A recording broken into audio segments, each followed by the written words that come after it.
إن الحمد لله نحمده ونستعينه ونستغفره ونعوذ بالله من شرور أنفسنا وسيئات أعمالنا من يهده الله فلا مضل له ومن يضلله فلا هادي له أشهد أن لا إله إلا الله وحده لا شريك له وأشهد أن محمدا عبده ورسوله لا نبي بعده. قال الله تعالى: يا أيها الذين آمنوا اتقوا الله حق تقاته ولا تموتن إلا وأنتم مسلمون. يا أيها الناس اتقوا ربكم الذي خلقكم من نفس واحدة وخلق منها زوجها وبث منهما رجالا كثيرا ونساء واتقوا الله الذي تساءلون به والأرحام إن الله كان عليكم رقيبا. يا أيها الذين آمنوا اتقوا الله وقولوا قولا سديدا يصلح لكم أعمالكم ويغفر لكم ذنوبكم ومن يطع الله ورسوله فقد فاز فوزا عظيما. أما بعد فإن أصدق الحديث كتاب الله وخير الهدي هدي محمد صلى الله عليه وسلم وشر الأمور محدثاتها وكل محدثة بدعة وكل بدعة ضلالة وكل ضلالة في النار. Alhamdulillah, segala puji kita panjatkan kehadirat Allah Subhanahu wa taala. Segala puji hanya milik Allah Jalla Jalaluhu Rabbul Alamin. Zat yang senantiasa memberikan kepada kita limpahan nikmat, Zat yang senantiasa menganugerahkan kepada kita berbagai macam karunia. Serta dengan rahmatnya Allah Subhanahu wa taala masih senantiasa menyibukkan kita untuk melaksanakan ketaatan kepada-Nya. Salawat dan salam tak lupa kita curahkan kepada junjungan kita Nabi Muhammad SAW, manusia termulia yang pernah menginjakkan kaki di atas muka bumi ini, yang setiap di antara kita Allah Subhanahu wa taala perintahkan untuk menjadikan Rasulullah SAW sebagai seseorang yang ditiru. Karena pada keseharian Nabi Muhammad SAW, pada sunnah Rasulullah SAW, di situ terdapat kejayaan. Dan kita berharap agar kiranya salawat dan salam senantiasa tercurahkan kepada para kerabat beliau, kepada para. Engkau bengkok, engkau bisa melaksanakan kemaksiatan, maka kami juga akan bengkok dan melaksanakan kemaksiatan. Jadi anggota tubuh kita ini semua tergantung pada lisan kita. Kalau lisan kita mengucapkan perkataan-perkataan yang baik, maka itu akan diikuti oleh anggota tubuh yang lain. Namun sebaliknya, bila lisan kita mengucapkan perkataan-perkataan yang buruk, maka anggota tubuh kita juga akan ikut melaksanakan keburukan. Oleh karena itu, ketika kita membahas tentang bahaya lisan, maka akan disebutkan tentang dua bencana yang besar yang diakibatkan oleh lisan.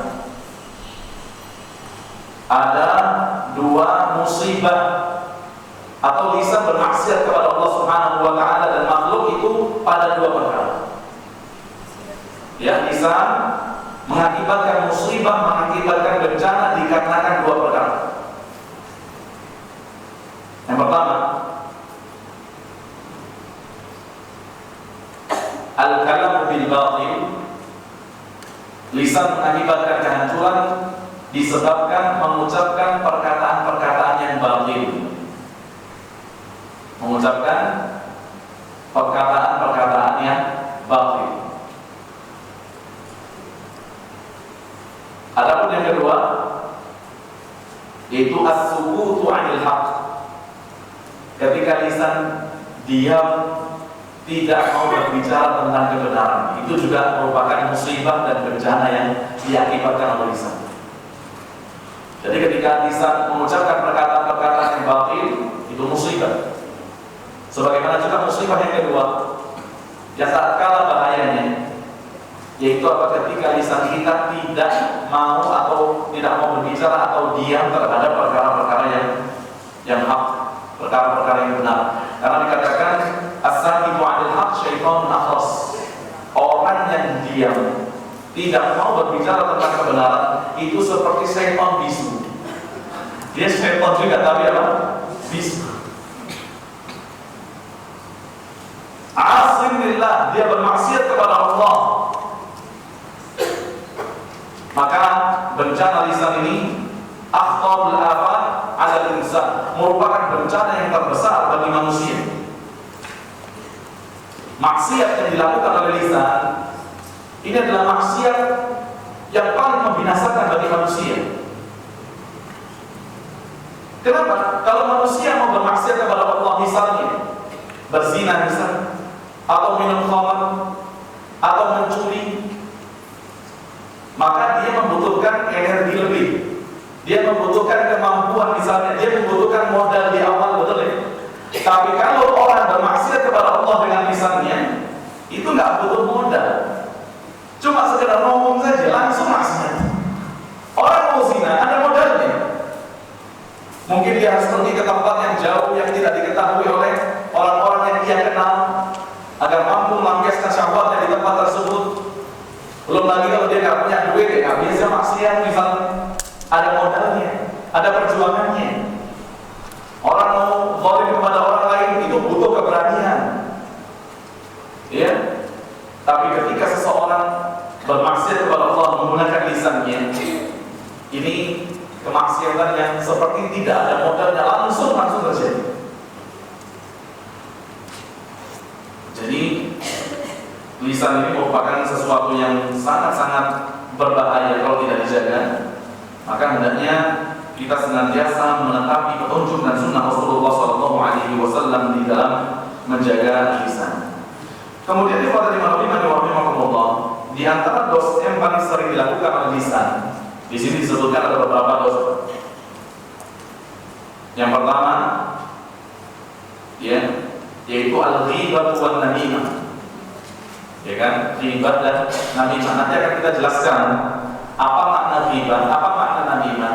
Kemudian apakah ada perbedaan antara ghibah dan namimah. Kemudian termasuk di antara dosa yang dilakukan oleh lisan adalah al-qawlu 'ala Allah bi ghairi ilm. Berbicara tentang Allah dengan tanpa ilmu. Berbicara tentang Allah dengan tanpa ilmu. Kemudian yang ketiga, kebanyakan maksiat yang dilakukan oleh lisan itu adalah al-qadhaf, menuduh, al-khusumat, memunculkan pertikaian, bertengkar dengan lisannya, wa bada'atul lisan, dan ucapan-ucapan yang kotor yang keluar daripada lisan seseorang. Masuk di situ juga apa? Al-kadhib, dusta. Jadi maksiat lisan itu biasanya yang paling banyak itu salah satu di antara yang tiga. Kalau ada ghibah, namimah, apalagi tadi berbicara tentang Allah dengan tanpa ilmu. Berbicara tentang perkara agama ini yang sudah Allah Subhanahu wa taala gariskan.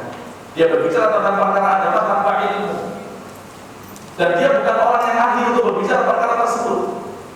Dan kita dapat subhanallah zaman sekarang orang kalau mau ngomong gampang banget, tinggal dia kemudian masuk kamar, modal tripod, apalagi modal handphone, kuota, kemudian punya channel YouTube, langsung ngomong sudah.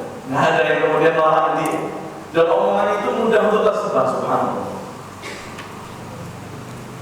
Maka kita dapati ruwayatullah, yaitu orang-orang yang jahil tapi berbicara tentang perkara agama. Akhirnya muncul yang aneh-aneh, betul lah. Apa contohnya? Muncul bahasa semut lah, muncul bahasa apa? Allah ya, makal-makal yang aneh-aneh itu ya. Dan subhanallah ada pengikutnya lagi. Makanya aneh sekali ketika seseorang sudah tampangnya saja kan jelas, iya kan? Tapi kemudian bicara tentang ini ngomongnya nanti jadi penjaga gawang neraka. Ya Allah, silahkan sudah mau jadi penjaga neraka. Wallah ya. Ngakunya nanti kalau ada malaikat mau bertanya maka dilarang dan seterusnya dan seterusnya. Ini berbicara tentang agama Allah dengan dusta dan tanpa ilmu.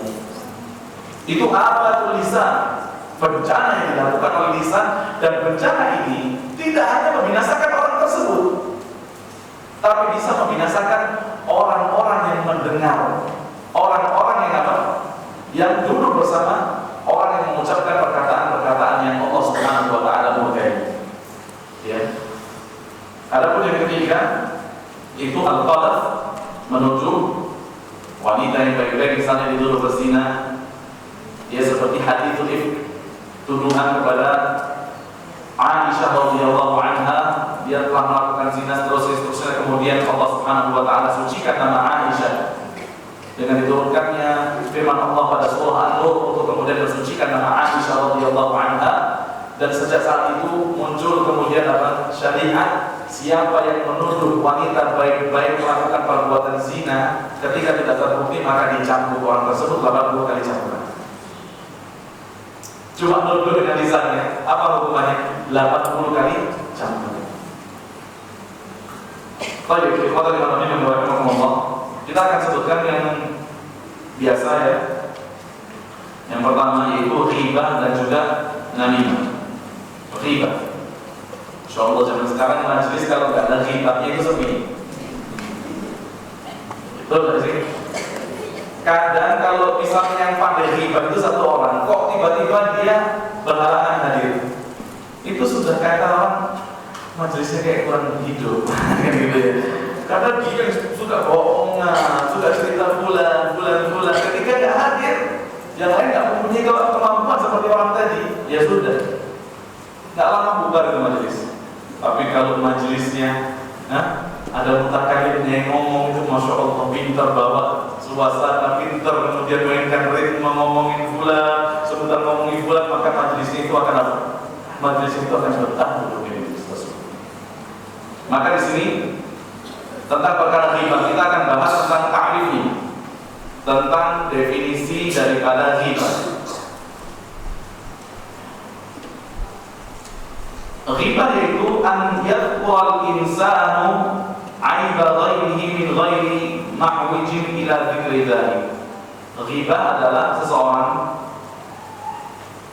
menyebutkan aib orang lain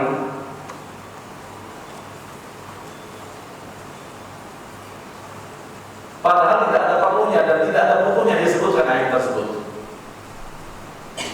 Ketika seseorang menyebutkan aib orang lain dan tidak ada maslahat dia menyebutkan perkara tersebut, itu ghibah. Nanti makanya disebutkan ada perkara-perkara yang seperti ghibah, tapi kemudian tidak dikatakan apa? Ghibah. Ya, jadi ghibah ini menyebutkan aib orang lain tanpa maslahat dan tujuan yang dibenarkan oleh syariat. Berkata Imam Al-Ghazali rahimahullah, hadul ghibah an tadhkura akhaka bima yakrahuhu law balaghahu. Ghibah itu adalah engkau menyebut tentang saudaramu yang kalau saudaramu mendengar perkara tersebut maka dia tidak senang, itu ghibah. Engkau menyebutkan satu perkara mengenai saudaramu yang ketika saudaramu tersebut yang kau kuncikan, kau sebutkan itu mengetahui perkara tersebut, maka dia akan benci dan dia tidak suka perkara-perkara tersebut diungkit. Itu sudah jatuhnya apa? Ghibah. Dan yang lebih lengkap seperti disebutkan oleh Ibnu Al-Athir, beliau mengatakan al-ghibatu an tadhkura insanu fi ghaibat an tadhkura insana fi ghaibatihi bi su'in wa in kana fi. Ghibah itu ketika engkau menyebutkan keburukan atau aib yang ada pada orang lain, walaupun itu benar adanya, itu ghibah. Keburukan yang kamu sebutkan tentang orang lain atau aib yang kamu sebutkan tentang orang lain, walaupun itu benar adanya. Maka Imam An-Nawawi rahimahullah lebih memperinci lagi di dalam kitabnya Al-Adhkar, menjelaskan ucapan daripada Al-Ghazali rahimahullah. Beliau mengatakan al-ghibatu dzikrul mar'i bima yakrahuhu. Ghibah adalah menyebutkan tentang seseorang yang dia tidak suka perkara tersebut disebutkan. Sawa'an kana dzalika fi badani syakhs. Sama saja walaupun perkara tersebut menyangkut tubuh seseorang, dia menyangkut tubuh seseorang, au dinihi, atau menyangkut agama seseorang. Jadi kita tidak mencela tubuhnya, tapi kita mencela agamanya. Ini tumben sholat di masjid biasa, tidak pernah. Pasti ada apa-apa gitu. Sekarang subhanallah ya, kayak dia kok rutin kajian ya. Ya memang rutin, masya Allah ya. Disebutkan gitu. Dulu nggak pernah kajian, nggak tahu majelis ilmu, taunya majelis gaplek, gitu ya. Ya memang seperti itu dulu, tapi disebutkan mengenai perkara agamanya, bukan jasadnya, bukan khalqiyahnya, bukan ciptaannya, akan tetapi pada agamanya. Au duniyahu, atau berkaitan tentang dunia seseorang. Ya, berkaitan tentang dunia seseorang. Au khuluquhu, atau berkaitan tentang akhlak seseorang. Mungkin dia dulunya ketika bermuamalah seperti ini, seperti itu ya. Mungkin dia orang yang misalnya tidak mudah untuk bergaul misalnya. Itu ada saja itu istilah-istilah yang digunakan untuk mengomentari orang-orang seperti itu. Gak gaul lah apa, gak enak lah kalau duduk sama dia tuh orangnya kayak lebih baik duduk sama batu, bantal lebih enak. Masih ada empuk-empuknya kalau duduk sama batu. Kalau dia gak bisa diajak ngobrol, diomongin. Atau pada harta seseorang, anaknya mungkin diomongin. Bukan orangnya tapi anaknya diomongin. Kesian tuh anaknya, oh ya, masya Allah ya, ada aja yang diomongin. Kemudian atau pada pasangannya,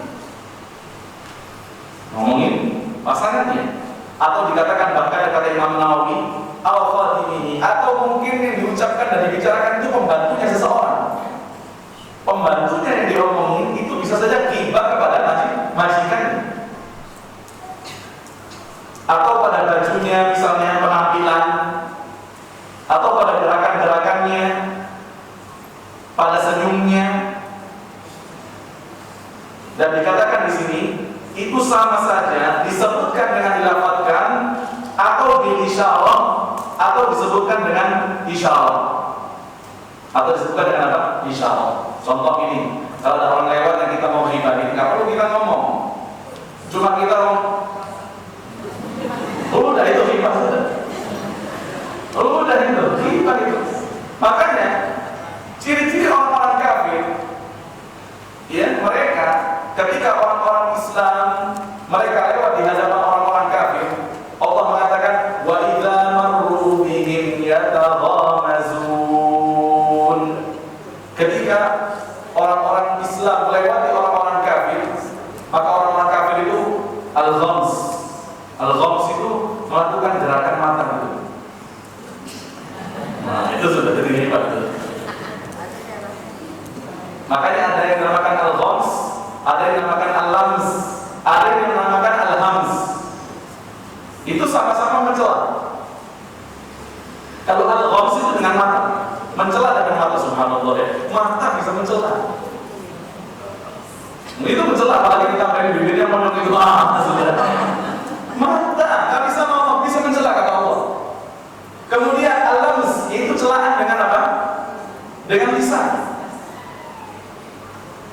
Kata Allah Subhanahu wa taala, "Wa minhum may yalmizuka fis shadaqat." Orang-orang munafik itu sering mencela kaum muslimin ketika mereka mengeluarkan sedekah. Apa bentuk celaannya? Ketika kaum muslimin memberikan sedekah dengan jumlah yang banyak, maka orang kafir mengatakan, "Hadzal murahi." Ini orang sedekah cuma pengennya riya saja ini. Pengen dipuji sama Rasulullah. Tapi kalau yang sedekah bawa sedikit, mungkin beberapa butir kurma misalnya, beberapa kantong gandum misalnya, diserahkan di hadapan Rasulullah, Maka orang-orang munafik mengatakan, innallaha an shadaqati hadzal ghani. Allah enggak butuh sedekah yang seperti ini. Jadi mau banyak dicelah, mau sedikit. Pertanyaannya, orang munafik ini sedekah kan? Cuma mencela. Makanya orang yang suka mencela itu tidak akan berbuat. Oke, yang pertama dengan mata, yang kedua dengan apa? Lisan, yang diistilahkan al-lams. Yang ketiga dengan al-hams, dengan gerakan. Dengan apa? Gerakan. Misalnya ada orang pincang, astagfirullah. Ada orang pincang, kemudian kita tirukan cara berjalannya, gitu ya.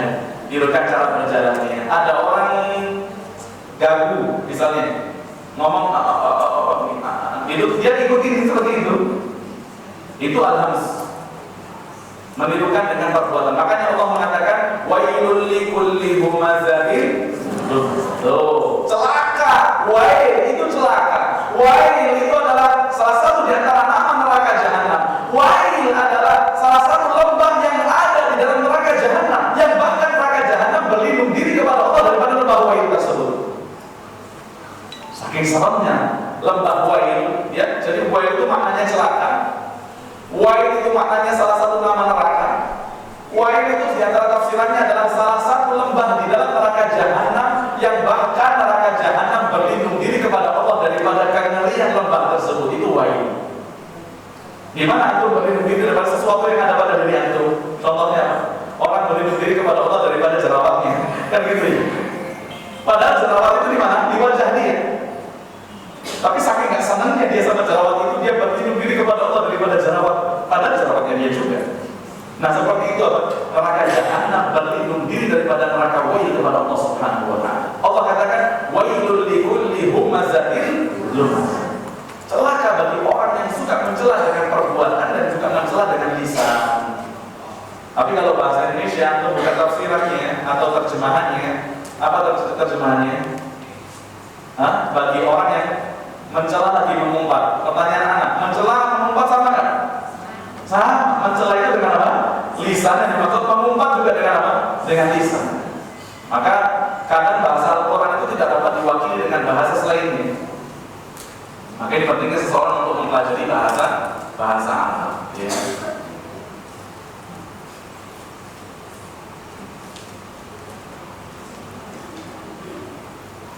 Di sini dikatakan penting ini. Wal ghibatu la takhtassu bil lisan. Ghibah itu tidak hanya khusus dengan lisan. Fa haitsu ma afhamta al-ghaib ma yaqrabuhu al-mukhtar walau bil ta'lil aw al-fi'li aw al-isyarah aw al-ghams aw al-lams aw al-kitabah. Ghibah itu tidak harus dengan lisan. Intinya kita menjadikan orang paham dengan kekurangan orang yang kita ghibahi. Itu bisa dikatakan ghibah walau dengan perbuatan, walau dengan isyarah, walau dengan kerlingan mata, walau dengan ucapan lisan kita, dan juga ketika kita menulis itu juga bisa dikatakan ghibah.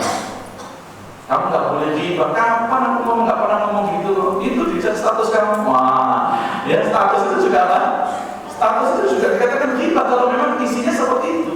Dan subhanallah ya, tulisan kita, apalagi zaman now nih, kadang saya bingung juga zamannya yang disalahkan, padahal yang salah itu penghuni zaman tersebut ya.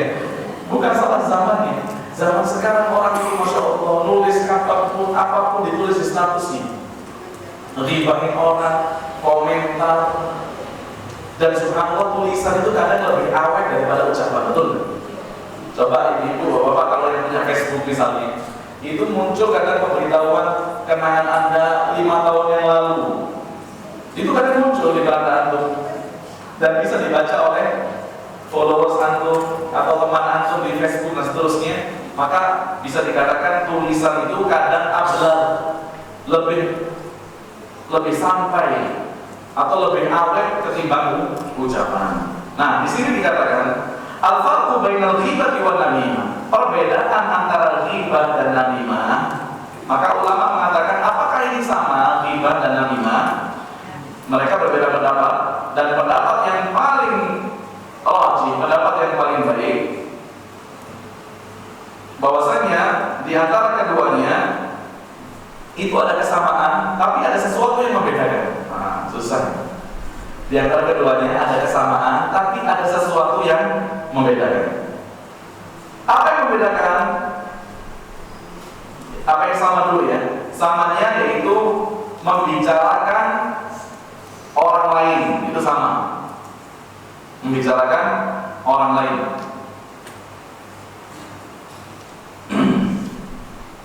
Kemudian yang membedakan an-namimah yaitu naqlu hal syakhsin li ghairihi ala jihatil ifsad bi ghairi dhar. Ketika kita bermaksud dengan ucapan kita itu tujuannya adalah untuk melakukan kerusakan, untuk menimbulkan perpecahan, maka itu jatuhnya namimah. Sawa'an kana bi ilmihi aw bi ghairi ilmihi. Sama saja dengan sepengetahuan orang yang kita bicarakan atau tanpa sepengetahuan dia, itu sudah jatuhnya apa? Namimah. Intinya ketika kita membicarakan tentang orang, tujuan kita semata-mata tidak ada dilakukan untuk merusak, untuk menghancurkan, untuk menimbulkan perpecahan, memunculkan permusuhan, maka itu sudah bisa dikatakan namimah karena tujuannya adalah untuk merusak. Sawa'an kana bi ilmihi aw bi ghairi ilmihi. Sama saja entah orang yang kita ucapkan atau orang yang kita perbincangkan itu mengetahui ucapan kita atau tidak, itu sudah jatuh dosa namimah. Adapun ghibah yaitu menyebutkan tentang aib seseorang fi ghaibatihi, ketika orang itu tidak ada. Ini harus disyaratkan. Kalau ghibah orang itu tidak ada, orang itu tidak tahu, maka namimah ini intinya itu apa? Tujuannya adalah untuk merusak. Kalau ghibah itu nggak mesti seseorang ghibah itu tujuannya untuk merusak, nggak mesti. Kadang ghibah itu tujuannya untuk apa? Untuk senang-senangan saja, nggak untuk merusak, untuk ngomongin saja, untuk isi waktu dan seterusnya. Ya, kalau namimah memang ada tujuannya, ada poin-poin yang harus dia capai targetnya, itu namimah. Jadi kalau dibandingkan dengan namimah itu tujuannya untuk merusak. Ghibah tidak mesti tujuannya untuk merusak, bisa saja tujuannya untuk sekedar ngomongin orang. Akan tetapi ghibah ini harus dilakukan tanpa sepengetahuan orang yang dighibahi. Itu harus. Makanya orang yang ghibah itu kata Allah seperti mereka yang memakan bangkai daripada saudara. Karena saudaranya ketika itu tidak ada di hadapannya. Saudaranya sebenarnya bisa membela dirinya, tapi karena tidak ada di hadapan orang yang menghibah, saudaranya tidak bisa berbuat apa-apa. Tidak bisa berbuat apa-apa, maka seperti mayit. Saudaranya kalau tidak bisa berbuat apa-apa seperti apa? Mayit yang kita makan bangkai daripada mayit tersebut. Ya. Jadi ini perbedaan antara ghibah dan namimah. Kemudian hukum daripada ghibah, ya, maka dikatakan la syakka wa la raiba anna al-ghibata muharramah bi ijma'il muslimin. Maka ghibah itu hukumnya haram dengan kesepakatan kaum muslimin, dan telah disebutkan keharaman ghibah itu baik di dalam Al-Qur'an Al-Karim, di dalam surah Al-Hujurat ayat yang ke-12, dan juga di dalam sunnah Rasulullah SAW, dan juga di dalam ijma'ul ummah. Konsensusnya, bersatunya ya umat, mereka sepakat mengatakan ghibah itu haram, ghibah itu dosa. Tapi ada juga yang mengatakan ghibah itu dosa besar atau dosa kecil. Nah, ada pendapat yang pendapat yang syadz, pendapat yang marjuh lah, pendapat yang tidak kuat mengatakan ghibah itu dosa kecil. Kenapa? Karena tidak ada orang yang selamat daripada ghibah. Tidak ada orang yang selamat daripada apa? Ghibah. Dan ghibah ini kadang tidak hanya dilakukan oleh para pendosa saja. Yang sudah sholat di masjid, Masya Allah 5 waktu, imam bisa jadi juga ghibahnya. Muadzin misalnya, Masya Allah jaga sholat. Bahkan juga boleh jadi ustaz bisa ghibah juga, betul kan? Nah, dari sini dikatakan ghibah itu bukan dosa besar, dosa kecil. Kenapa? Karena tidak ada satu orang pun yang bisa selamat dari ghibah tersebut. Maka ghibah itu dosa kecil. Tapi kemudian dibantah. Ya, dibantah oleh perkataan yang rajih, perkataan yang kuat, bahwasanya ghibah ini merupakan dosa besar. Ya. Sudah kita sebutkan ya apa definisi dosa besar. dan apa definisi daripada dosa keji. Baik. Adapun ayat-ayat yang berbicara tentang keharaman riba, seperti yang Allah Subhanahu wa taala sebutkan di dalam surah Al-Hujurat ayat yang ke-12. Surah Al-Hujurat ayat yang ke-12. Dibuka Al-Qur'annya.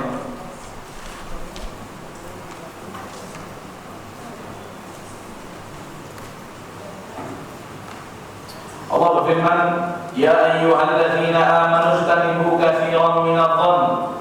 Wahai orang-orang yang beriman, ketika disebutkan ya ayyuhalladzina amanu, maka kata sahabat Abdullah bin Mas'ud radhiyallahu anhu, pergunakanlah pendengaran kalian baik-baik.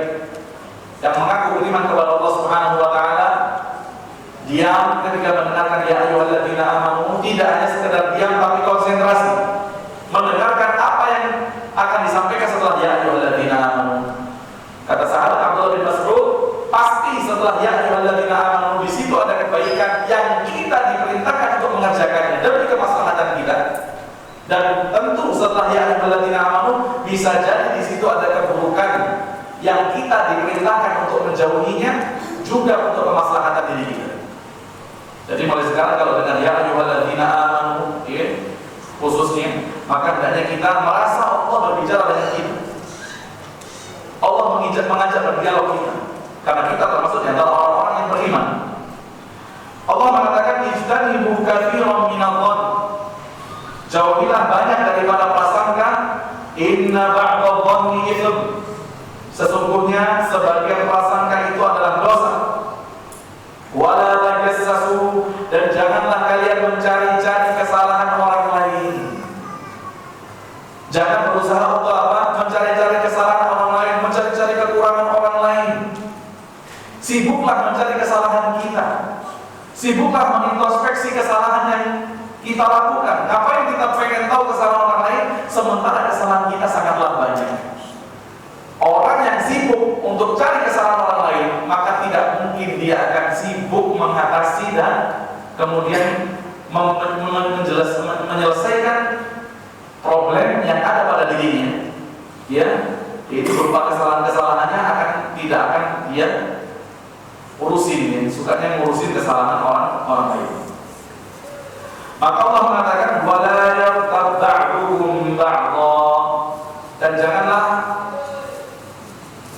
ada di antara kamu yang menggunjing sebagian yang lain. Ini larangan yang jelas. Allah mengatakan wala yaghtab, janganlah ada di antara kamu yang menggunjing sebagian yang lain. Ayuhibbu ahadukum ay ya'kula lahma akhihi maitan fakarihtumuh. Apakah ada di antara kamu yang suka memakan daging ataupun bangkai daripada saudaranya sendiri yang sudah mati? Tentu kalian membenci perkara tersebut. Wattaqullah, dan bertakwalah kepada Allah. Maknanya apa? Bertakwalah kepada Allah Subhanahu wa taala, hindarilah ghibah. Takutlah kamu kepada Allah daripada mengerjakan ghibah. Makanya Rasulullah sallallahu alaihi wasallam ketika ditanya an aktsari ma yudkhilun nasal jannah, tentang perkara apa yang paling banyak memasukkan manusia ke dalam surga, kata Rasulullah, taqwallahi wa husnul khuluq. Bertakwa kepada Allah dan mempraktekkan akhlak yang mulia. Termasuk orang yang memiliki akhlak yang mulia adalah mereka yang tidak mau berghibah ria. Ya, ada orang yang akhlak yang mulia itu ghibah itu nggak suka. Makanya Rasul mengatakan perkara yang paling banyak memasukkan seseorang ke dalam surga, yang pertama takwa Allah. Bertakwa kepada Allah. Apa makna takwa Allah? Yaitu anta'mala bi ta'atillah. Kalian melaksanakan ketaatan kepada Allah.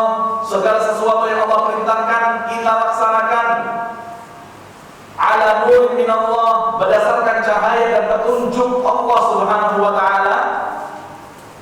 Tarju thawab Allah. Yang kalian mengerjakan ketaatan tersebut berharap pahala dari Allah. Itu adalah takwa. Maka kalau kita melakukan ketaatan,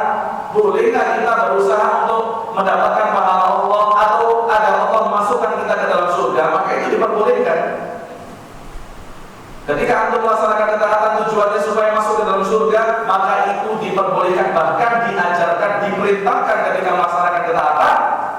Yang pertama, tujukan itu untuk Allah Subhanahu wa taala, dan yang kedua, agar Allah Subhanahu wa taala memberikan anugerah kepada kita berupa surga. Adapun takwa yang kedua yaitu antajtaniba maksiat Allah. Kalian menjauhi kemaksiatan kepada Allah Subhanahu wa taala ala nurin min Allah. Juga berdasarkan petunjuk Allah. Menjauhi satu perkara bukan karena hawa nafsu, bukan karena si fulan, bukan karena si alam, tapi menjauhi satu perkara itu memang benar karena Allah larang kita untuk mendekati perkara tersebut. Sehingga kemudian nggak ada yang namanya pamali yang nggak jelas, itu nggak ada. Banyak orang yang kualat lah, takut ini takut itu, ya ini menjauhinya termasuk maksiat karena Allah tidak sebutkan perkara tersebut. Tidak ada dasarnya. Diperbolehkan malah kemudian dia tidak melakukannya. Jadi kalaulah kita menghindarkan diri daripada kemaksiatan, pastikan itu sesuai dengan petunjuk Allah Subhanahu wa taala. Kemudian takhafu iqab Allah, karena kalian takut hukuman Allah. Takut larangannya Allah, itu takwa. Jadi melaksanakan ketaatan sesuai petunjuk Allah, mengharapkan pahala Allah, menjauhi kemaksiatan sesuai petunjuk Allah, karena takut azab daripada Allah, itu yang disebut dengan ketaatan. Kalau singkatnya ya biasa kita dengar di khutbah misalnya, taat itu adalah melaksanakan seluruh perintah Allah dan menjauhi seluruh larangan Allah Subhanahu wa taala. Ya. Innallaha tawwabur rahim. Bertakwalah kalian kepada Allah, sesungguhnya Allah Subhanahu wa taala zat yang maha menerima taubat dan mengilhamkan taubat, lagi maha penyayang. Kemudian juga firman Allah Subhanahu wa taala pada surah Qaf. Ini larangan ghibah yang jelas disebutkan dalam Al-Qur'an pada surah Qaf ayat yang ke-18. Allah mengatakan, "Ma yalfidhu min qawlin illa ladayhi raqibun 'atid." Qaf 18. Tidaklah yang diucapkan oleh lisan berupa perkataan illa ladaihi raqibun 'atid, kecuali di situ ada malaikat yang senantiasa hadir lagi mengawasi. Ya, raqibun 'atid, malaikat yang senantiasa hadir lagi mengawasi apapun yang kita ucapkan, apapun yang kita utarakan dengan lisan kita, itu dicatat oleh malaikat. Dan subhanallah, nanti kemudian ketika kita di persidangannya Allah, itu mulut kita dikunci, Pak. Yang berbicara tangan kita, yang berbicara kaki kita tentang apa-apa yang mereka kerjakan. Dan kemudian bumi di mana kita kemudian melaksanakan kemaksiatan itu akan Allah jadikan bumi tersebut bersaksi. Yauma idzin tuhadditsu akhbaraha. Kemudian ada persaksian malaikat juga. Ketika seseorang berada di pengadilan Allah Subhanahu wa taala, maka ghibah yang kita ucapkan itu pasti akan Allah Subhanahu wa taala balas. Bahkan nanti ada orang-orang yang dikatakan itu orang-orang yang bangkrut, yang disebut dengan apa? Muflis. Siapa mereka orang yang bangkrut? Yaitu mereka yang datang dengan membawa kebaikan yang sangat banyak, akan tetapi ketika di dunia dia syatama hadza, mencaci si fulan dengan lisannya, wa dharaba hadza, memukul si fulan, mengambil harta si fulan, mengucurkan darah si fulan, menghibah si fulan, maka dikatakan ukhidha min hasanati, kebaikan si fulan ini yang tukang ghibah, tukang mencaci orang, tukang zalimin orang, itu akan diambil oleh Allah Subhanahu wa taala, kemudian diberikan kepada yang terzalimi. Ketika kebaikannya sudah habis, alhamdulillah. Bayangin, datang membawa kebaikan yang sangat banyak sampai habis. Kenapa? Karena ghibahnya terlalu banyak. Coba, kita bisa nggak ngitung ghibah kita? Karena nggak bisa. Karena lisan ini asal ngomong saja, betul ya? Kalau pukul berapa kali bisa tahu? 3 kali, 4 kali, 5 kali. Kalau ngomong, nggak perlu energi. Langsung ngomong ceplos,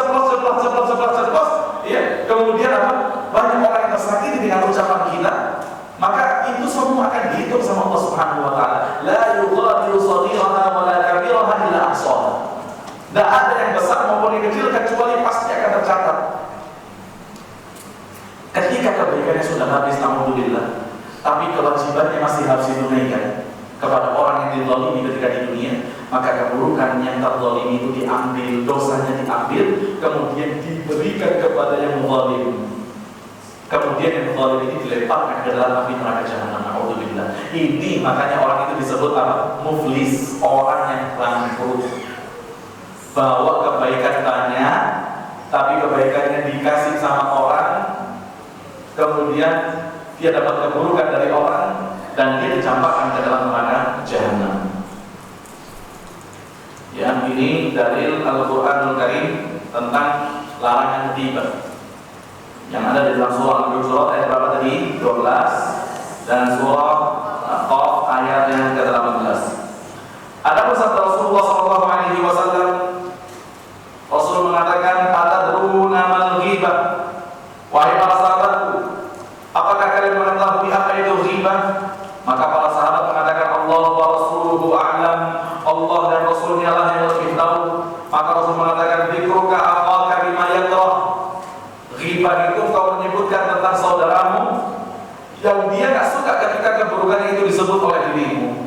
Maka sahabat bertanya, ya Rasulullah, afara'aita in kana fi akhi ma aqul? Ya Rasulullah, bagaimana kalau memang pada saudaraku itu benar seperti apa yang aku ucapkan? Aku nggak nambah-nambahin gitu ya. Nggak nambah-nambahin, amanah, Masya Allah. Ghibahnya apa? Amanah. Dia ghibahnya nggak nambah-nambahin, persis. Dia kalau ilmu amanah menyampaikan ini ghibah. Kalaulah pada saudaraku ya Rasulullah tepat seperti apa yang aku ucapkan, kata Rasulullah, in kana fihi ma taqulu faqad ihtaqdahu. Kalau pada saudaramu persis apa yang kamu sebutkan itu benar ada pada saudaramu, maka sungguh kau telah menghibahnya.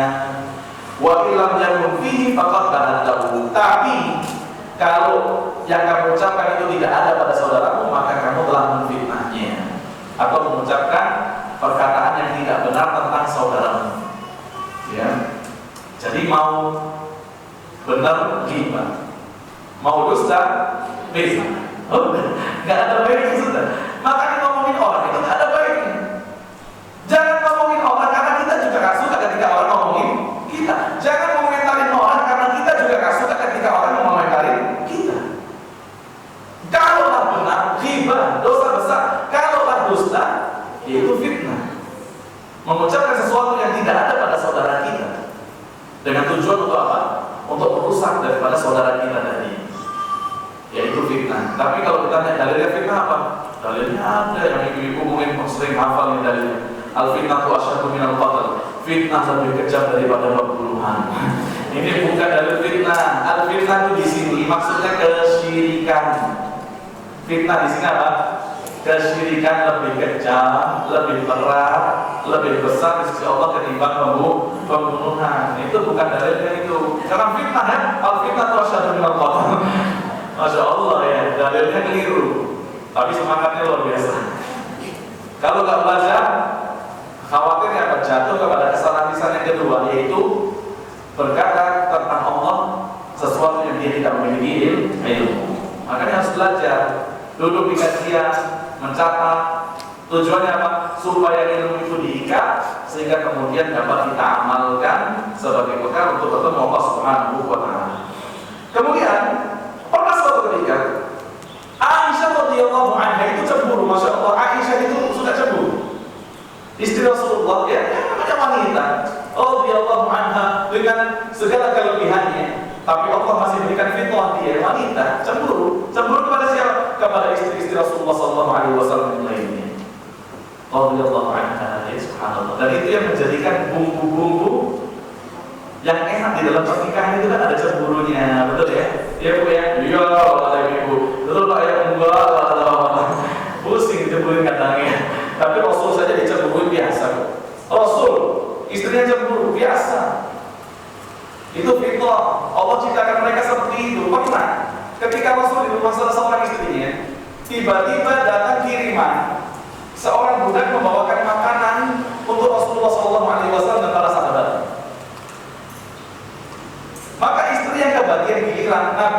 rumahnya itu cemburu.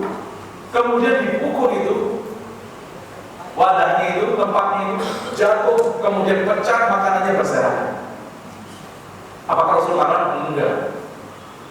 Kemudian apakah Rasul, kamu ini bikin saya malu di hadapan teman-teman saya? Enggak. Rasul kemudian memungutin piring tersebut yang pecah itu dipungutin sama Rasulullah, kemudian makanannya ditaruh di atas, kemudian minta piring baru, nampan baru ditaruh di bawahnya, kemudian diserahkan kepada para sahabat, kayak makan. Kalau hukum ibu kalian lagi cemburu tuh, masya Allah. Jadi apa? Santai saja. Rasul itu santai saja. Bahkan terkadang Rasul untuk berusaha meraih keridhaan istrinya, Rasul itu sampai bahkan pernah mencela orang untuk meraih keridhaan istri. Ya, jadi rumah tangganya Rasulullah itu masya Allah yang lengkap, bumbunya itu lengkap. Kalau mau kita praktekkan di tempat kita, masya Allah. Pernah suatu ketika ada seseorang dari kalangan Bani Fazal, kalau nggak salah, terkenal orang ini Ahmadul Muta'. Apa itu Ahmadul Muta'? Ahmadul itu orang dungu, Muta' tapi ditaati. Orang dungu tapi ditaati. Ini Ahmadul Muta' ini orang yang nggak ada adabnya. Namanya Uyainah. Kalau masuk rumah orang itu nggak pakai izin. Nggak pakai izin, asal masuk saja. Pernah masuk rumahnya Rasulullah, langsung buka pintu, di situ ada Aisyah, belum kemudian menggunakan apa? Hijab, belum menggunakan hijabnya. Kemudian kata Rasulullah, wahai izin, mana izin? Kok nggak izin? Kata Uyainah, ya Rasulullah, saya masuk seluruh rumah di kaum udah ada yang saya minta izin, asal masuk saja langsung katanya. Kemudian dia nanya, siapa Rasulullah? Ummul Mukminin. Ini Aisyah, Ummul Mukminin. Kata Uyainah, ini orang aja berhenti mau. Ya Rasulullah, mau nggak aku kenalkan yang lebih cantik daripada Ummul Mukminin? Akhirnya Aisyah yang tersinggung. Aisyah mengatakan, mana siapa ini Rasulullah? Kata Rasulullah, Ahmadul Muta' ini orang dungu yang ditaati. Jadi Rasul mencaci orang itu untuk mendapatkan apa? Ridho istrinya. Karena memang orang itu memang apa? Suka masuk rumah orang tanpa izin. Tapi orang ini kenapa kok dijaga sama Rasulullah? Karena orang ini di belakangnya banyak orang, ratusan bahkan ribuan yang taat kepada orang ini. Jadi kalaulah kemudian Rasul keras sama dia, khawatirnya akan menimbulkan kemudaratan kepada kaum muslimin. Orang ini bagiannya untuk menjaga kaumnya supaya loyal terhadap Islam. Bahkan dikatakan Uyainah ini mendapatkan zakat.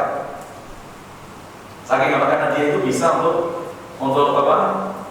Mengalahkan masa, istilahnya untuk apa? Untuk menjadikan orang itu loyal kepada Islam. Jadi Rasul kemudian nggak terlalu cemburu lah ya. Tapi ketika kemudian berkaitan dengan hak Allah atau berkaitan dengan hak sesama manusia, Rasul pasti tuntut untuk ditunaikan. Contohnya tadi, piring pecah, Rasul nggak marah. Dan itu dilakukan di hadapan para sahabat. Rasul nggak tersinggung. Kalau kita sudah marah-marah, betul ya?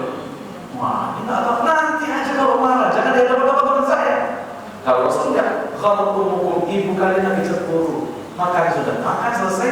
Kemudian piring yang rusak itu ditahan sama Rasulullah, yang bagus nih budaknya suruh bawa lagi, suruh ganti.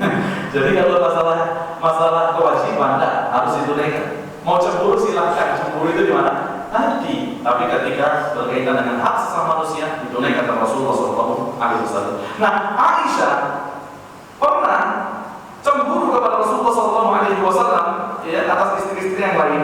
Kemudian Aisyah itu cemburunya sama Hafsah. Aisyah mengatakan, qultu Nabi, aku mengucapkan kepada Nabi ketika itu, hasbuka min Safiyah kadza wa kadza, ta'ni qasira. Ya Rasulullah, cukuplah Safiyah itu ya seperti ini. Maknanya, maksudnya Aisyah itu orangnya pendek. Tapi ngomongnya itu lembut sekali. Masya Allah lembutnya. Ghibah tapi dia, cukuplah Safiyah kita seperti yang kita tahu ya Rasulullah. Gitu loh kitabnya. Kata itu ya, seperti yang kita tahu cukuplah. Kenapa sih kok selalu Safiyah? Bukan Sofia terkata Sofia itu kan seperti yang kita tahu pendek. Kalau kita, masya Allah, komentarin orang pendek dan belum tahu semua. Oh, jelas banget kalau komentarin orang ya. Entah itu dengan isyarat, entah itu dengan kelingan mata, dengan ucapan, bisa tiga-tiganya kita lakukan dalam satu waktu. Lalu Aisyah mengatakan, ya Rasulullah, Sofia yang kita ketahui. Maka kemudian Rasul mengatakan, laqad qulti kalimah law musijat bima'il bahri la mazajathu Wahai Aisyah, sungguh kamu telah mengucapkan satu kalimat, kalau kalimatmu ini dicelupkan ke dalam samudera yang luas, maka itu sudah dapat mencemari samudera yang luas tersebut. Kalimatnya apa coba? Pendek dulu. Kalau yang panjang, waduh, ya 7 samudera rusak semua ini. Ini satu samudera rusak dengan kalimat yang sederhana, apalagi kalau kalimat yang panjang seperti itu ya. Kemudian pernah suatu ketika Rasulullah SAW ketika di-mi'rajkan, Rasulullah bertemu dengan satu kaum lahum adfar min nuhasin, mereka memiliki kuku dari perak atau tembaga. Yakhmishuna wujuhahum, mereka mencakar-cakar wajah mereka, wasudurahum, dan dada-dada mereka. Fakultu, kemudian Rasulullah mengatakan, man haula ya Jibril, siapa mereka ini wahai Jibril? Maka Jibril mengatakan, haula alladziina ya'kuluna luhuman nas, mereka ini adalah orang yang suka makan dagingnya manusia. Orang yang suka makan dagingnya manusia, wa yaqauna fi a'radihim, dan suka menjatuhkan manusia dengan ucapannya. Ya. Ini termasuk di antara larangan berbuat ghibah dari hadis Rasulullah SAW. Dan juga disebutkan oleh Abu Barzah Al-Aslami radhiyallahu anhu, dia berkata, qala Rasulullah SAW, ya ma'syara man amana bi lisanihi wa lam yadkhulil iman qalbahu, wahai mereka yang beriman hanya dengan lisannya, tapi keimanan tidak masuk ke dalam hatinya. La taghtabul muslimin, janganlah kalian menggibah orang-orang Islam, wa la tattabi'u awratihim, dan janganlah kalian berusaha untuk mencari-cari kesalahan mereka. Fa innahu man ittaba'a awratihim yattabi'u Allahu awratahu. Namun barang siapa di antara kalian yang mencoba untuk mencari-cari kesalahan kaum muslimin, maka Allah akan mencari-cari kesalahannya. Dan barang siapa yang Allah cari-cari kesalahannya, akan Allah permalukan meskipun dia di rumahnya sendiri. Ketika kita menghibah orang lain, mencari-cari kesalahan orang lain, maka Allah Subhanahu wa Ta'ala juga akan cari-cari kesalahan kita, dan Allah pasti akan dapatkan itu. Dan Allah akan jadikan kita malu meskipun kita berada di rumah kita sendiri. Lainnya ini dalil daripada sunnah tentang larangan ghibah. Maka di sini dikatakan, ma yang bagi man sami'a, siapa apa yang harus dilakukan? Ya, oleh mereka yang mendengar saudara muslimnya sedang ghibah di hadapan dirinya. Nah, ini yang penting. Kadang kita nggak ghibah, tapi kita menikmati ketika ada orang ghibah. Ada orang ngomong di hadapan kita, kemudian membicarakan saudaranya gitu ya, dengan keburukan, kita diam aja. Akan nggak ikut-ikut, ya ikut-ikut itu sudah. Kalau diam itu sudah ikut sudah. Yang benar gimana? Maka hendaknya kemudian kita berusaha untuk apa? Untuk membela daripada saudara kita yang tidak ada, yang namanya ketika itu dibincangkan. Ini pernah dilakukan ketika Rasulullah SAW berangkat menuju perang Tabuk bersama kurang lebih 30.000 para sahabat. Dan ada 3 orang sahabat yang sangat luar biasa, bukan termasuk orang-orang munafik. Yang pertama adalah Ka'ab ibn Malik, yang kedua adalah Hilal ibn Umayyah, yang ketiga adalah Murarah ibn Rabi'. Saya ulangi, yang pertama Ka'ab bin Malik, yang kedua Hilal bin Umayyah, yang ketiga adalah Murarah bin Rabi'. Ini 3 orang, bahkan yang 2 ini Hilal bin Umayyah, Murarah bin Rabi' adalah para sahabat yang mengikuti perang Badar. Kalau Ka'ab bin Malik tidak, tapi dia mengikuti bai'at Aqabah yang kedua. Sebelum Rasul hijrah dilakukan bai'at Aqabah. Nah, Ka'ab bin Malik termasuk di antara 70 orang yang membaiat Rasulullah SAW tahta syajarah. Nah, 3 sahabat ini, ya karena fitnah dunia. Kalau Ka'ab bin Malik ini jelas-jelas karena fitnah dunia, maka dia tidak mengikuti peperangan Rasulullah, dia berdiam di kota Madinah. Padahal dia ada niatan untuk ikut. Dia melakukan persiapan tapi tidak kemudian dilakukan dengan sungguh-sungguh. Sehingga kemudian hari ini lewat, hari kedua lewat, hari ketiga rombongan sudah jauh. Maka Ka'ab bin Malik berpikir untuk menghajar rombongan tersebut, tapi resikonya ketika mengadakan perjalanan sendiri itu resikonya berapa?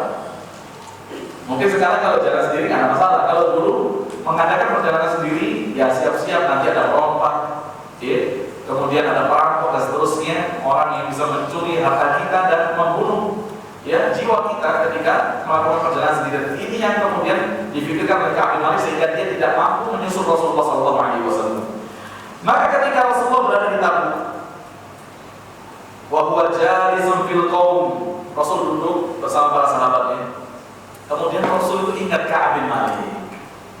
Pada kata Ka'ab bin Malik ini, kalau ada orang yang nggak ikut perang ini, nggak akan ketahuan. Kenapa?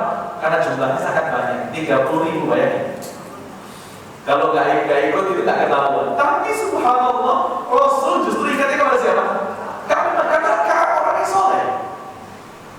Mana nih tumben? Jadi kalau antum ditanya jangan tersinggung. Mana kok nggak kelihatan di kajian? Gitu ya misalnya ya. Jangan tersinggung. Mungkin Ustaz perhatian sama antum. Mana biasanya dulu di sini sebelah sini, masya Allah. Sekarang nggak kelihatan. Ustaz baru sekali ada mengajar di komentar. Enggak.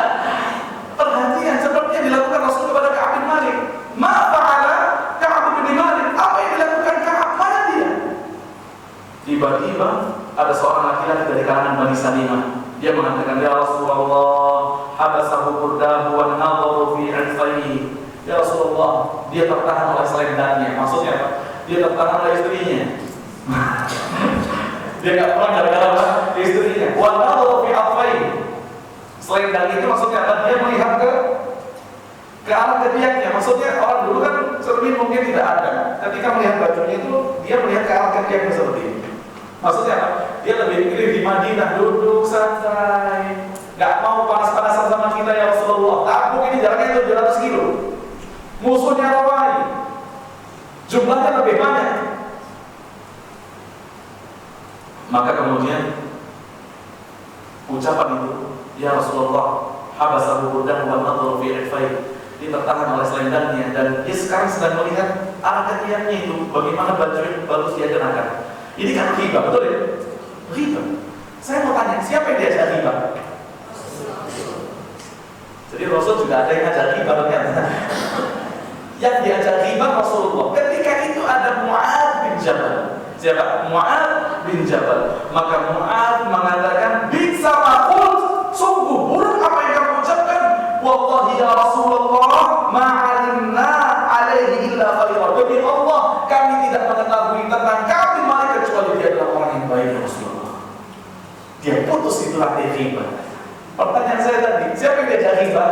Rasul. Kira-kira Rasul nimbalin nggak kira-kira kalau diajar riba? Nah, mungkin. Mana ada Rasulullah dia tertarik istrinya, mosok. Parah deh, kita kan gitu ya. Parah dulu.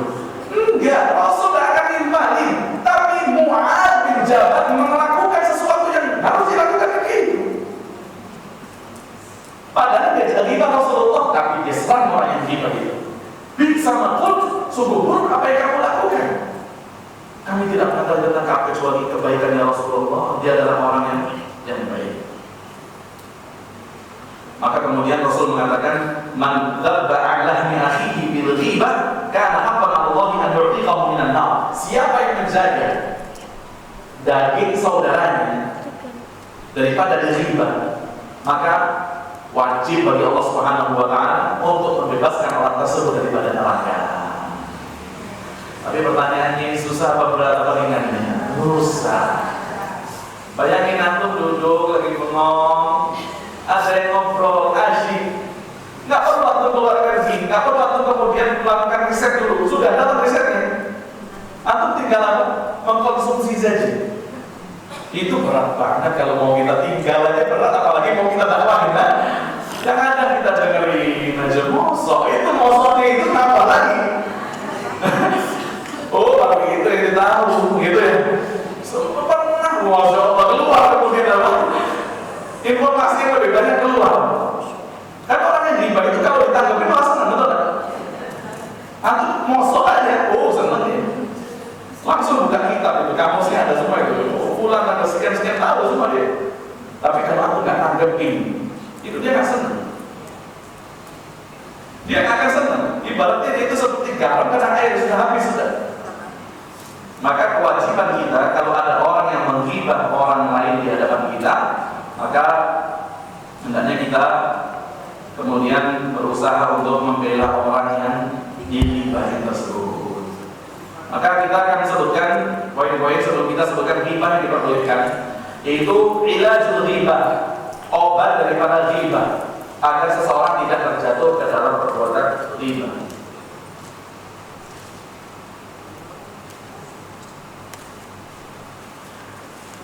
An ya'lam al-insanu annahu idza waqa'a fil ghibah fa huwa muta'arridun li saqatillahi ta'ala wa maghfirah. Hendaknya seseorang mengetahui ketika dia terjatuh ke dalam perbuatan ghibah, maka sungguh dia telah terjatuh ke dalam kemurkaan Allah. Siapa yang terjatuh ke dalam perbuatan ghibah, maka sungguh dia telah terjatuh ke dalam kemurkaan Allah Subhanahu wa taala. Seperti sabda Nabi Muhammad sallallahu alaihi wasallam, "Wa inna ahadakum la yatakallamu bil kalimati min sakhatillah ma yadhunnu an tablugha ma balaghat." Sesungguhnya salah seorang di antara kalian mengucapkan perkataan yang mengandung keridhaan Allah. Di dalam riwayat yang lain, la yulqilaha balan, padahal kalimat tersebut dianggap adalah sebuah kalimat yang remeh. Maka dikatakan fayuktabu Allahu alaihi biha sahtu ila yaumi yalqahu. Maka Allah akan catat bagi orang tersebut kemurkaan Allah sampai orang itu bertemu dengan Allah Subhanahu wa taala. Di dalam riwayat yang lain, maka ucapan yang dianggap remeh tersebut menjerumuskan orang itu ke dalam neraka jahanam. Jadi ucapan yang dianggap remeh, contoh nih, ada 2 orang sahabat yang ketika melakukan safar, dia mempersembahkan budaknya untuk menservis dia di jalan gitu ya, di safar gitu ya. Maka ketika dia mau makan, cuma ada roti saja, tapi tidak ada lauknya. Baik. Kemudian dia ingin minta lauk kepada Rasulullah. Dia cari budaknya, ternyata dia dapat di budaknya itu tidur. Maka orang yang satu mengatakan kepada yang lainnya, dia mengatakan, tukang tidur gitu. Naum itu tukang tidur. Tukang tidur nih. Bangun, berangkat Rasulullah mintakan lauk gitu ya. Lauknya kan daging gitu ya. Maka dia bangun langsung minta ke Rasulullah. Ya Rasulullah, 2 sahabat kirim salam. Kemudian dia minta lauk ya Rasulullah untuk mereka jadikan daging untuk dijadikan sebagai lauk. Kata Rasulullah, mereka sudah punya lauk kok. Mereka sudah ada lauknya. Maka disampaikan kepada majikannya, datang 2 orang ini. Kemudian ya Rasulullah, nggak ada lauknya. Sudah itu dagingnya yang tadi kamu katakan tukang tidur itu.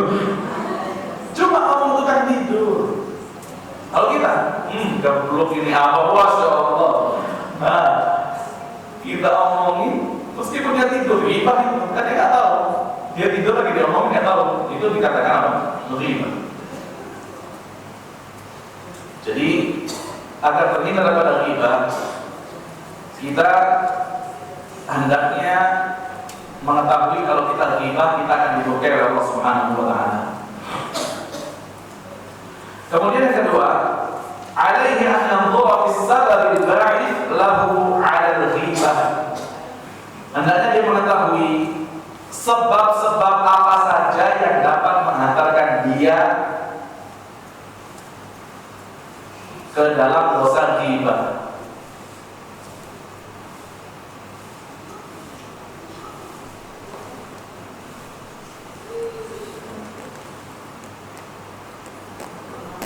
Karena sebab yang bisa menghantarkan kita ke dalam dosa ghibah itu karena kita hasad misalnya.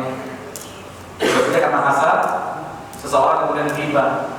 Kemudian ketika ingin dipuji, seseorang ghibah, ya. Jadi kita hindarkan diri kita daripada sebab-sebab tersebut agar kemudian kita tidak terjatuh ke dalam dosa ghibah.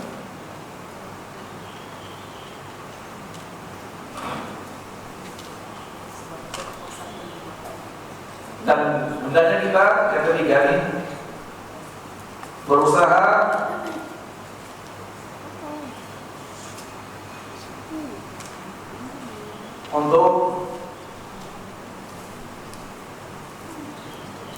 mendatangkan sebab-sebab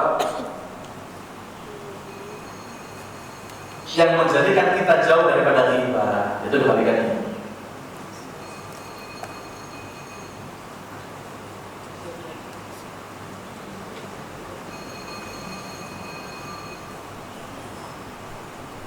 Kita hindarkan diri kita daripada sebab-sebab yang kita hindarkan. Kita berusaha untuk apa? Apa tadi yang ketiga? Sebab-sebab yang menjauhkan kita, ya, menjauhkan kita daripada ghibah. Contohnya yaitu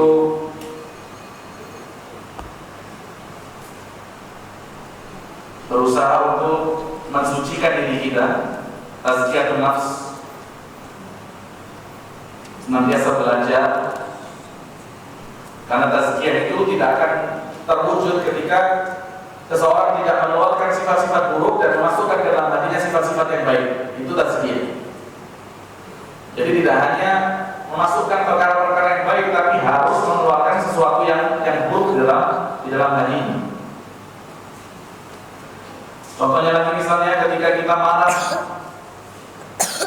kemudian ucapan ghibah keluar dari lisan kita, maka hendaknya kita camkan di dalam diri kita bahwasanya marahku ini kemudian menyebabkan aku ghibah, fa ana akhsyallah an yumdiya ghadabahu alayya bisababil ghibah. Maka aku takut kepada Allah, jangan sampai kemudian gara-gara marah kemudian aku ghibah, Allah Subhanahu wa taala akan murka kepadaku. Fa inna Allah qad nahani anha fa asaituhu. Karena Allah sudah melarang aku daripada ghibah, melarang aku daripada marah, tapi aku bermaksiat kepada Allah Subhanahu wa taala. Maka dengan cara apa? Kita berusaha untuk mendatangkan perkara-perkara yang menjauhkan kita daripada ghibah. Baik, kemudian yang terakhir sebelum kita tutup, yaitu perkara-perkara apa saja yang seperti ghibah tapi sejatinya dia bukan ghibah. Ya, kita membicarakan keburukan orang, tapi kita tidak dikatakan berbuat ghibah. Setidaknya ada 5. Ya, tulisannya ghibah yang diperbolehkan gitu ya.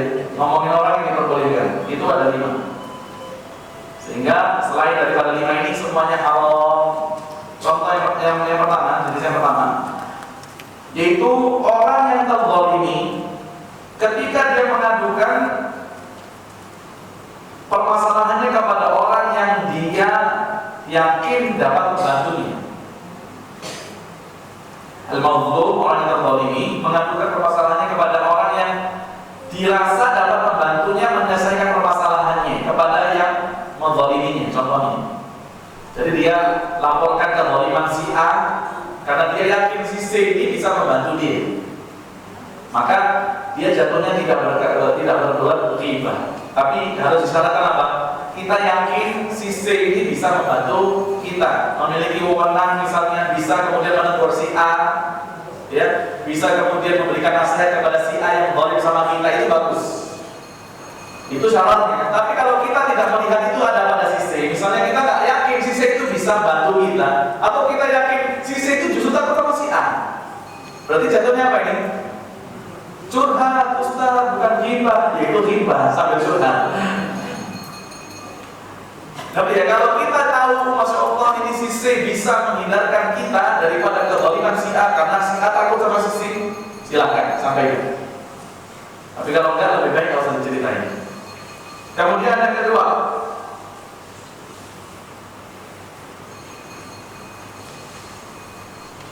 al-isti'anatu ala taghyiril munkar al-mujahar bihi. Ketika kita meminta tolong kepada orang yang mampu untuk menolong kita di dalam merubah kemungkaran. Contoh, orang itu tak zalim sama kita, tapi itu orang berbuat zalim kepada orang lain misalnya. Jadi kita bukan orang yang terzalimi, tapi orang itu berbuat zalim. Contohnya, zalimnya apa kepada orang lain? Langsung aja dia buang sampah tidak pada tempatnya. Masya Allah, sampai berangkat sholat subuh dia bawa 3 kresek besar, dilempar sampai kali misalnya. Ini zalim kepada misalnya, Pak RT, ya saya sudah berapa hari ini lihat si Fulan itu 3 hari berturut-turut atau 1 pekan berturut-turut dia buang sampah sembarangan di samping kali atau di tempat yang dilarang untuk taruh sampah di situ. Dan kita yakin RT ini akan memberikan teguran kepada orang yang buang sampah tadi. Meskipun dia tidak menzalimi kita, tapi dipastikan dia menzalimi orang lain berbuat kemungkaran. Nah itu boleh.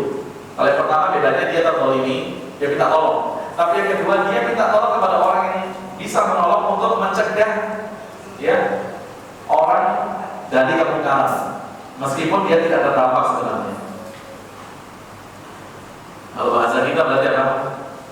Laporan nih, apa itu? Cepu ya? Nah, boleh saja. Kalau ini tujuannya adalah untuk kemaslahatan itu diperbolehkan. Kemudian al-istiftar idza ra'a fi dzikrihi maslahah. Untuk ketika kita minta fatwa tentang sebuah perbuatan, ini fatwanya apa? Boleh atau nggak boleh? Kalaulah tanpa kita sebutkan nama orang yang melakukan itu sudah tahu ustaznya dan bisa menjawab dengan bagus, dengan sempurna, maka lebih baik kita tinggalkan penyebutan nama orang.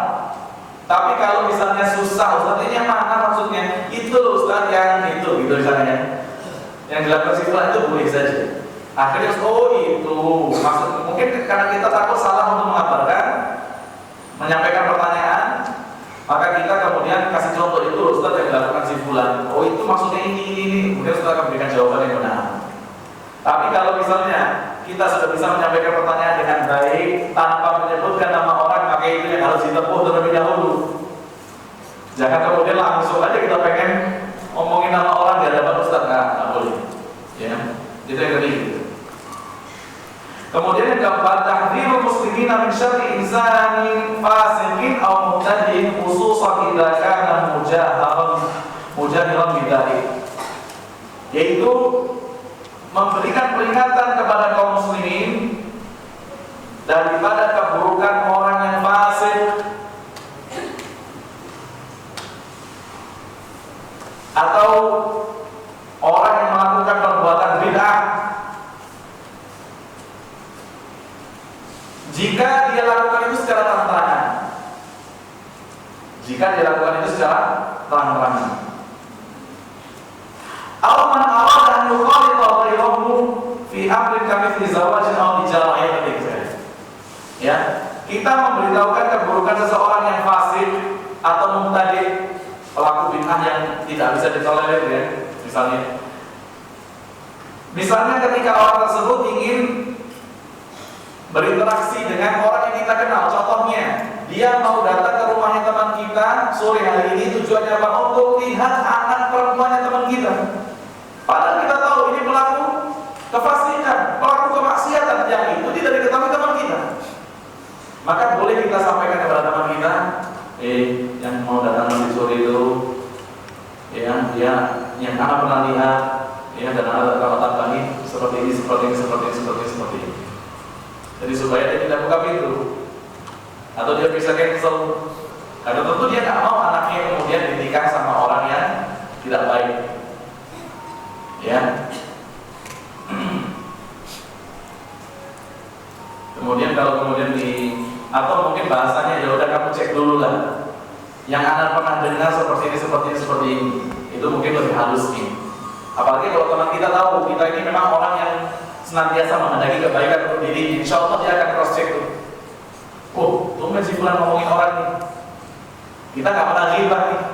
Kemudian ngomongin orang, pasti something nih kata orang yang kita ucapkan itu, betul ya? Tapi kalau kita sudah ghibah, wah,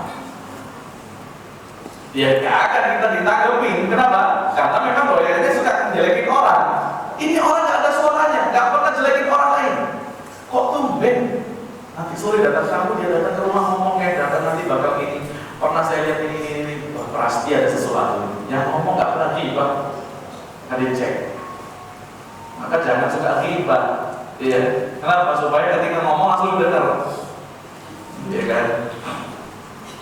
Ya udah kalau nggak percaya silahkan, maaf. Kemudian ditambahin gitu, udah sering ghibah, kemudian terakhir ini, ya udah aku cuma kasih nasihat, serah aja. Ini bahaya itu. Iblis juga ketika nasihatin Nabi Adam juga seperti itu. Iblis ketika nasihatin Nabi Adam, itu pohon kalau kamu makan buahnya, jadi 2 malaikat kali ya. Tinggal selamanya di dalam surga. Terserah mau dilakuin. Aku coba kasih nasihat. Itu iblis. Ya. Kemudian yang kelima yang terakhir. Nah ini mungkin tidak menyebutkan keburukan, tapi kekurangan. Nah, yang 4 tadi keburukan semua ya. Dalam akhlak, dalam muamalah, dalam agama seseorang. Tapi ini kekurangan pada penciptaan orang tersebut. Meskipun semua makhluk ciptaan Allah itu sempurna, betul ya? Semua makhluk ciptaan Allah itu sempurna. Tapi misalnya ada kekurangan dalam artian kemudian matanya buta atau kakinya pincang, an yakuna ma'rufan bila qawmin aw yu'rafu illa la yu'raf illa bih. Ada orang yang memang punya alias, tahu alias? Apa kalau bahasa kita ya? Julukan.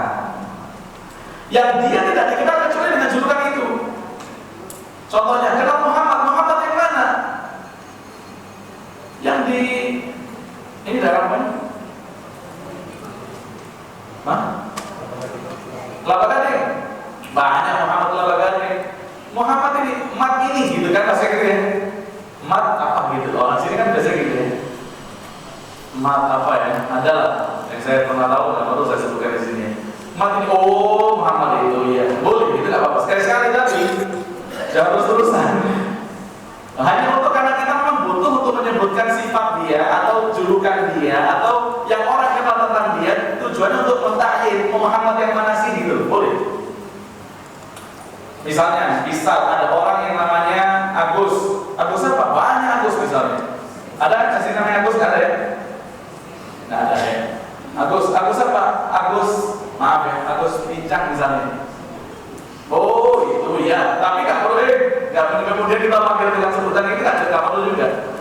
Sekali itu saja. Dan ini pernah dilakukan oleh sahabat yang mulia Abdullah bin Abbas ketika dia memberitahukan kepada muridnya atau bin Rabah tentang seorang wanita yang ini keutamaan wanita tersebut. Yang wanita tersebut dijamin masuk surga padahal dia masih di dunia. Seorang budak perempuan yang datang kepada Rasulullah kemudian minta untuk disembuhkan daripada penyakit ayam. Rasul mengatakan, kalau kamu minta untuk disembuhkan, aku akan berdoa kepada Allah, kamu akan disembuhkan. Tapi kalau kamu mau, kamu sabar, walakin jannah, kamu masuk surga. Maka wanita tadi mengatakan, ya Rasulullah, aku beri sabar saja asal masuk surga. Tapi kemudian dibalik lagi ya Rasulullah, berdoa kepada Allah supaya ketika kambuh ayamku, maka Allah itu tidak bersikap. Nah, yang ini itu difikirkan oleh wanita tadi, agar ketika ayamnya kambuh, dia nggak sadar Allahnya tidak bersikap. Zaman sekarang dia sadar, walau dia sehat walafiat malah sikap Allah, betul ya? Ini seorang wanita yang beriman kepada Allah. Maka Abdullah bin Abbas itu ingin kasih tahu muridnya, itu ya, kamu nggak akan kasih tahu wanita yang dijamin masuk surga. Yang mana gitu kan? Maka kata Abdullah bin Abbas, tilkal mar'atu saudatu, wanita hitam tuh. Itu dulu pernah datang Rasulullah. Hitam itu kan berarti oh yang hitam itu, gitu ya. Mungkin ada banyak perempuan di situ oh yang hitam gitu, paham ya? Boleh. Contohnya saya mau kasih ini ibu-ibu minta misalnya tisu, ibu-ibunya banyak. Saya ngomong ini kasihkan ibu-ibu minta tisu. Yang mana Ustaz? Yang gendut gitu ya. Yang gemuk gitu misalnya ya. Karena yang lain nggak seberapa gemuk, yang itu langsung dikenal oleh gemuk tahu. Gitu, itu boleh. Tapi nggak boleh bu gendut gitu nggak boleh. Nggak boleh ya. Cuma sekedar itu saja. Ya, itu nggak masalah. Dan ini tidak dikatakan apa? Ghibah. Karena tujuannya adalah untuk ta'rif, untuk agar dapat diketahui. Ya, mungkin ini yang dapat kita sampaikan terkait dengan apa tulisan. Yang pertama yaitu al-ghibah wan namimah. Ghibah dan namimah, semoga Allah Subhanahu wa taala hindarkan kita daripada keburukannya.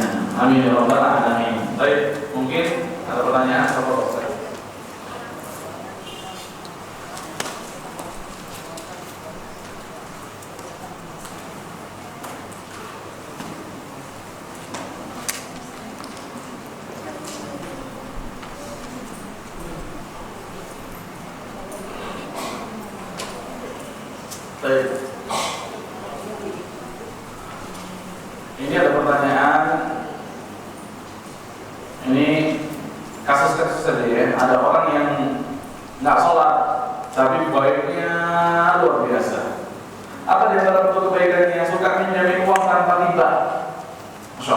bagi-bagi uang, ya. Kemudian dia pinjamin orang yang tanpa riba, ya, yang membutuhkan, sehingga kemudian dikatakan rezekinya banyak. Ini penjelasannya gimana? Kalau orang ini baik kepada makhluk Allah, tapi orang ini tidak dan belum berbuat baik kepada siapa? Allah Subhanahu wa Ta'ala. Ya. Maka bagi kita yang bertemu orang seperti ini harus kita dakwahi, ya, harus kita dakwahi, dan kita berusaha untuk apa? Untuk kemudian, karena kita melihat kebaikan yang ada pada dirinya, sehingga dia merasakan kelezatan untuk menghambakan dirinya kepada Allah Subhanahu wa Ta'ala. Ya. Jangan sampai kemudian dia sudah melakukan perbuatan yang luar biasa seperti ini, akan tetapi kemudian dia tidak berakhlak dan beradab kepada Allah, maka Allah Subhanahu wa Ta'ala akan murka kepada orang tersebut.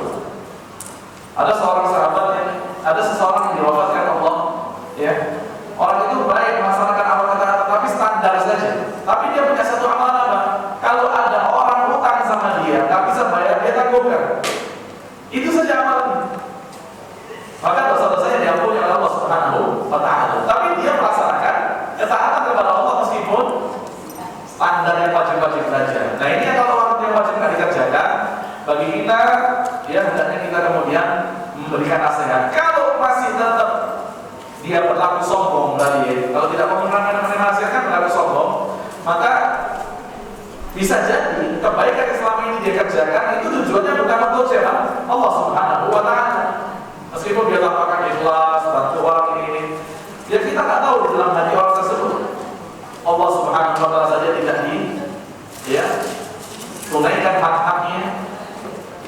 Kemudian kita harapkan orang ini menunaikan hak manusia tanpa embel-embel, wallahu a'lam. Ya, jadi hendaknya kita nasihati orang yang seperti ini, kesian, ya, supaya dia juga menghambakan diri kita menghambakan dirinya kepada Allah Subhanahu wa Ta'ala dengan melaksanakan perintah Allah. Bagaimana jika ada seorang anak kandung mengatakan kepada orang lain jika mamahnya sudah meninggal, nanti suruh jalan aja sendiri ke kuburan? Masya Allah. Ini termasuk di antara maksiat, ya, yang dilakukan dengan lisannya. Tentu perkataan ini akan menyakiti hati orang tua. Termasuk di antara apa tuh lisan yang ketiga tadi.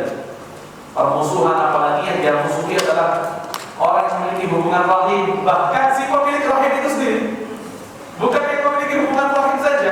Kita bermaksiat atau kita menzalimi atau kita berbuat jahat kepada orang yang memiliki hubungan rahim dengan kita, ini dosanya besar. Apalagi kepada si pemilik rahim. Bahkan Rasulullah SAW mengatakan, seseorang berzina dengan istri tetangganya, itu seperti berzina dengan sebuah wanita biasa.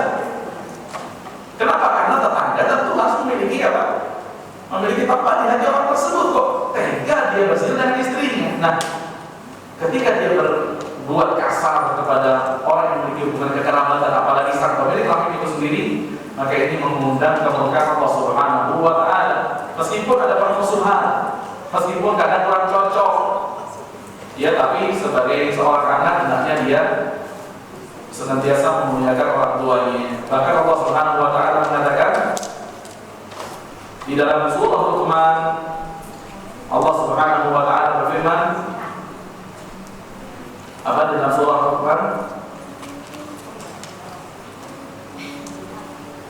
Wa qala Luqman li ibnihi wa huwa ya'iduhu ya bunayya la tushrik billahi inna ash-shirka la dhulmun 'adzim wa wassayna al-insana biwalidayhi hamalathu ummuhu wa ana 'ala wahyi wa fisaluhu fi 'amayn an ishkur li wa liwalidayka ila al-masir wa in jahadaka 'ala an tushrika bima laysa laka bihi 'ilmun fala tuti'huma. Kalau orang tua memaksa kalian untuk melakukan kesyirikan, tuh, insyaallah mama kita enggak memaksa kita untuk melakukan kesyirikan. Ini adalah dosa yang paling besar, memaksa anaknya untuk melakukan apa? Kesyirikan. Maka kata Allah, fala tuti'huma, jangan taat kepada mereka berdua. Tapi berita Allah apa? Wasahibuhuma fid dunya ma'rufa, tetap bersama mereka di dunia dengan cara yang baik. Ibunya kafir, orang tuanya kafir, ngajak kepada kekafiran, tidak boleh dituruti, tapi tidak boleh juga dikasari. Diperintahkan untuk apa?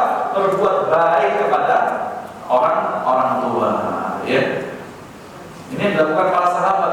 Bahkan ada yang diantaranya ibunya itu nggak mau makan, sampai dia mencaci Rasulullah SAW atau menyatakan keluar daripada agama Nabi Muhammad. Maka sahabat tadi karena sudah sudah kehilangan akal dan mengatakan, "Oh ibu, jikalau aku memiliki nyawa, ya seperti seluruh bulu yang ada di tubuhku, kemudian keluar satu persatu. Jikalau engkau memiliki nyawa, seperti yang bulu yang ada di dalam tubuhmu, kemudian keluar satu persatu nyawa tersebut, yang mana kamu maksa aku untuk menyebutkan Allah Subhanahu wa Ta'ala, maka aku tidak akan pernah menyebutkan Allah Subhanahu wa Ta'ala." Ya, jadi ini hendaknya diberikan nasihat, ya, adiknya atau saudaranya atau siapapun lah, bahkan ini berkewajiban untuk memberikan nasihat, ya, sampaikan bahwasanya nikmat orang tua adalah nikmat yang sangat luar biasa. Orang tua adalah, ya, manusia yang kemudian menjadikan kita ini dengan sebabnya Allah Subhanahu wa Ta'ala hadirkan kita ke atas muka bumi ini dan seterusnya. Insyaallah, ya, orang tersebut akan kemudian berbuat baik kepada orang tuanya. Kalau tidak, misalnya dia tetap gak mau berbakti sama orang tua kita, ini di sini bertanya sepertinya kakaknya misalnya, kita kemudian kita nasihatin sudah, panggil ustaz sudah, masih kurang ajar, boleh kita kemudian seakan-akan apa tidak ngurusin dia butuh gak kita bantu misalnya. Tujuannya apa? Supaya dia introspeksi, oh berarti kakak saya marah sama saya karena saya durhaka kepada orang tua. Maka insyaallah dia akan kembali dan berbakti kepada orang tua, baru kemudian kita memberikan bantuan kepada adik kita. Ya. Mungkin ini ada lagi pertanyaan, mungkin langsung sebelum Ustaz bertanya, sebelum saya bertanya. Baik, ya, mungkin saya bertanya dulu. Sebutkan 3 orang sahabat tadi yang tidak hadir di dalam peperangan Tabuk. Siapa yang tahu? Ada 3 orang. Bagi ikhwan 2, apa 2 ini, ya? Siapa? Tunjuk jarinya. 3 orang sahabat yang akhir dari perang Tabuk. Ya, Allah. Sahih Bukhari Suan. Ya. Ka'ab bin Malik, Murad bin Rabi, Bilal, hampir benar. Bilal bin Umayyah. Baik, ya, antum ambil, silakan. Salah satu di antara 2 kitab ini. Kemudian silakan. Pertanyaan berikutnya untuk akhwat. Nah, ini akhwat ini tanyanya, ya, ini berkaitannya. Oke. Siapa istri Rasulullah SAW, Ummahat Ummul Mukminin radhiyallahu anha, yang saking cemburunya sampai siapa? Aisyah radhiyallahu anha. Oke. Bagi ikhwan, pertanyaannya.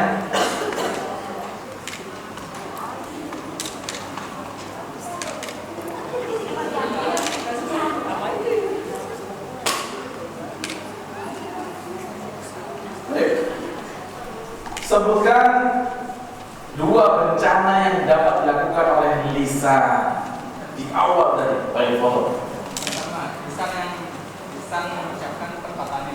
Lisan yang mengucapkan perkataan atau kalimat-kalimat yang batil, kedua. Lisan tidak mau berbicara tentang kebenaran. Lisan yang tidak mau berbicara tentang kebenaran. Baik.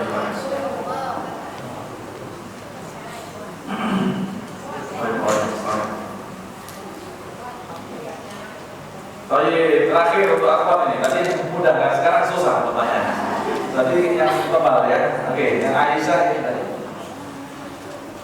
Sebutkan 5 poin yang seperti ghibah tapi itu bukan ghibah. Sebutkan 3 saja, 3 saja. Iya, yang bukan ghibah. Ayo, silakan.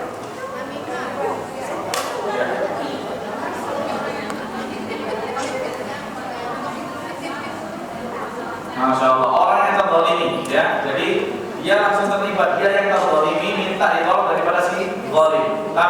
Syaratnya apa? Yang dicurhatin ini harus apa? Dinilai dapat menyelesaikan masalahnya. Yang kedua,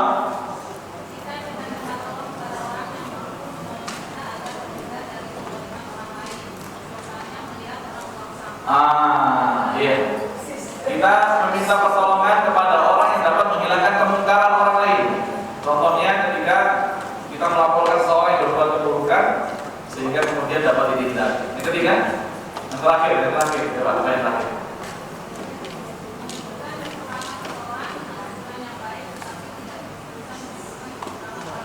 Tujuannya untuk apa? Menyebutkan kekurangan. Oleh ta'rif ya, agar dikenal, mudah untuk mentakhir, menentukan yang mana orang tersebut, maka boleh. Bahkan, ya silakan. Ada satu alim ini, ya silakan, yang mendapatkan gelar Al-Asma'i. Al-Asma'i kalau nggak salah itu kisahnya. Iya.